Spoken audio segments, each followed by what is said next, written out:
श्री हनुमान बेनीवाल जी।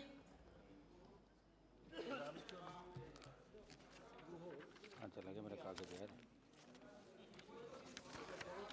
40 है 40। बोलिए, समय समझ मत बताइए। सदन में आज संविधान एससी और एसटी आदेश दूसरा सदन विधेयक 2022 पर चर्चा हो रही है। मेरे से पूर्व विद्वान वक्ताओं ने अपनी बात रखी और करीब करीब जो इस बिल पे बोले सब ने इस बिल का समर्थन किया। इस विधेयक के आने से उत्तर प्रदेश के गोंड, धुरिया, नाइक, ओझा और पथरा तथा राजगोंड जातियों को एसटी का दर्जा प्राप्त हो जाएगा। जो पहले नहीं वो इसी की उपजातियां। सुनो, इसके साथ आप अपना बोलिए, प्राइवेट इनका, ठीक है।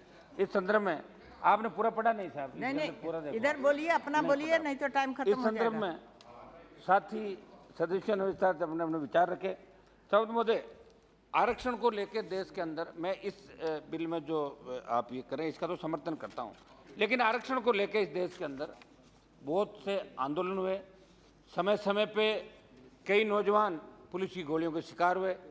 चाहे हरियाणा का जाट आरक्षण आंदोलन देख लो आप, राजस्थान का गुर्जर आरक्षण आंदोलन, एक मिनट रुको साहब, पटेल आंदोलन गुजरात का, मराठा आंदोलन महाराष्ट्र का, लिंगायत कर्नाटक का और आंध्र में कापू जातियां इसके लिए लगातार संघर्ष करती रही। मेरी मांग है कि इन लोगों को भी, क्योंकि प्रधानमंत्री जी हमेशा ये बात कहते हैं कि सबका साथ सबका विकास, तो इस पर भी सोचो। और हरियाणा, यूपी, दिल्ली सहित 9 स्टेट के जाटों का, जो हमारे धौलपुर भरतपुर के जाट भी राजस्थान के अंदर, बाकी जाटों का आरक्षण दिल्ली में है, उनको नहीं है, तो उनको भी दिल्ली के अंदर जिन प्रदेश का खत्म किया, धौलपुर भरतपुर के जाटों को भी दिल्ली सरकार केंद्र की नौकरियों के अंदर आरक्षण दर में मांग करूंगा कि ओबीसी, एससी, एसटी के अंदर आप बार बार, जैसे एसटी का त्रिपुरा का बिल था, ये उत्तर प्रदेश का है, आप हमेशा नए नए बिल लाके और एक एक जातियों को कहीं एससी से एसटी में डाल रहे हो, एसटी से उसमें वापस एससी में डाल रहे हो, कोई ओबीसी में डाल रहे हो, ओबीसी से अलग कर रहे हो। तो मेरा निवेदन है कि एक ऐसी कमेटी आप बनाएं जो एक ही साथ तमाम सर्वे करा के देश का कि किन किन जातियों को कहाँ कहाँ आपको रखना है। इससे सदन का समय भी खराब नहीं होगा। और आप जब सरकार के अंदर आए थे तो हमेशा एक बात कही थी, जब एनडीए की सरकार बनी, कि यूपीए का समय जो फालतू के बिल लाए, कानून लाला के जो रिकॉर्ड बनाए थे, उनको खत्म करेंगे, रिपील करेंगे। ये बात आपने कही। तो मेरा ये निवेदन है कि ऐसी कमेटी बना के तमाम देश का सर्वे कराकर आपको ये करना चाहिए। इस बिल का मैं समर्थन कर रहा हूँ। समझ महोदय, समाज के कमजोर वर्गों में सबसे प्रतिकूल स्थिति अनुसूचित जातियों, अनुसूचित जनजातियों की, और संविधान में इन जातियों के बहुमुखी विकास को सुनिश्चित करने और उनकी सभी प्रकार के शोषण से रक्षा करने के लिए प्रावधान बनाए हुए। बावजूद इसके जो स्थिति इन वर्गों के, उस पर इस सदन को चिंतन मनन करने की जरूरत है। और मैं बात इसलिए बोल रहा हूँ कि आज देश आज़ादी का अमृत महोत्सव मना रहा है और दलित वर्ग देश के विभिन्न हिस्सों में समानता के लिए संघर्ष कर तमाम कानूनों के बावजूद दलितों पर बढ़ते अत्याचार की घटनाओं में कोई कमी नहीं आ रही है। समझ मुझे आज भी जनजातीय समुदायों का एक बहुत बड़ा वर्ग निरक्षर है, जिससे आम बोलचाल की भाषा को समझना नहीं पाती। सरकार को कौन कौन सी योजना इन तबकों के लिए इसकी जानकारी तक इनको नहीं हो पाती, जो इनके सामाजिक रूप से पिछड़ेपन का सबसे बड़ा कारण। समझ मुझे एक आध मिनट मेरी बात समाप्त कर रहा हूँ। आज हम अनुसूचित जनजातियों के हितों की बात करें, लेकिन मैं आपका ध्यान आकर्षित करते हुए बताना चाहता हूँ कि देश के 23 आईआईटी में दिसंबर 2021 में दिए आंकड़ों के मुताबिक देश भर के आईआईटी में अनुसूचित जनजाति के मात्र 32, अनुसूचित जाति के मात्र 183 और अन्य पिछड़ा वर्ग से मात्र 462 फैकल्टी सदस्य थे। विभिन्न मंत्रालयों विभागों में 31 दिसंबर 2020 तक अनुसूचित जनजाति और अन्य पिछड़ा वर्ग ओबीसी के लिए 34,000 से अधिक पद खाली पड़े। जब इतने पद खाली पड़े तो आरक्षण का लाभ कौन ले रहा है, इस विषय पर आपको गंभीरता से सोचना होगा।